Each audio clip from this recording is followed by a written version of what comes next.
आपण ऐकलेलं आहे. हॅकर हे चांगले असतात का वाईट असतात? ओके, म्हणजे सगळ्यांचा एक भ्रम झालेला आहे का हॅकर्स वाईट असतात. तर हॅकर्स दोन्ही असतात, चांगले पण असतात आणि वाईट पण असतात. जास्त करून आपल्याला वाईट माहिती आहे, कारण जास्त आपण हॅकिंग प्रकार वाईट बद्दलच बघितलेला आहे. परंतु जेव्हा तुमचं सिस्टीम, जेव्हा तुमचा मोबाईल, जेव्हा तुमचं कम्प्युटर, जेव्हा तुमचा लॅपटॉप हॅक केला जातो, त्यावेळेस त्याला सोल्युशन देणारा पण माणूसच असतो, तो पण एक हॅकरच असतो. म्हणजे त्याला सोल्युशन काढणारा जो आहे तो पण एक हॅकर असतो, तो ऑथराइज्ड हॅकर असतो.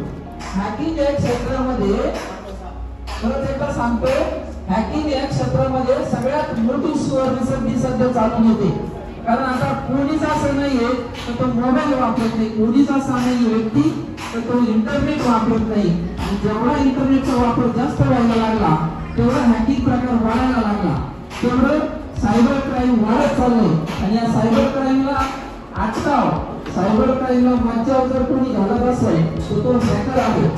हॅकरच हॅकरला थांबवू शकतो. आणि हे ऑथराइज्ड हॅकर्स आहेत. गव्हर्नमेंटने सायबर सेल्स काढलेले आहेत. म्हणजे काहीतरी बदनामी असेल, त्यामध्ये तुमचं काही अकाउंट्स हॅक होत असतील, तुमच्या काही फोटोज हॅक होत असतील, तुम्ही त्याची सायबर कंप्लेंट करू शकता त्या ठिकाणी आणि तुम्हाला त्याचं सोल्युशन मिळू शकतं. याच्याकरता जे असतं असं हे हॅकिंग प्रकार आहे.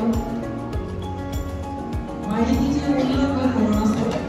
बघा, माहिती हा प्रकार असा आहे का तो अफाट आहे आणि या डिजिटलायझेशन मुळे तो खूप अनलिमिटेड त्याला स्पेस तयार झालेला आहे.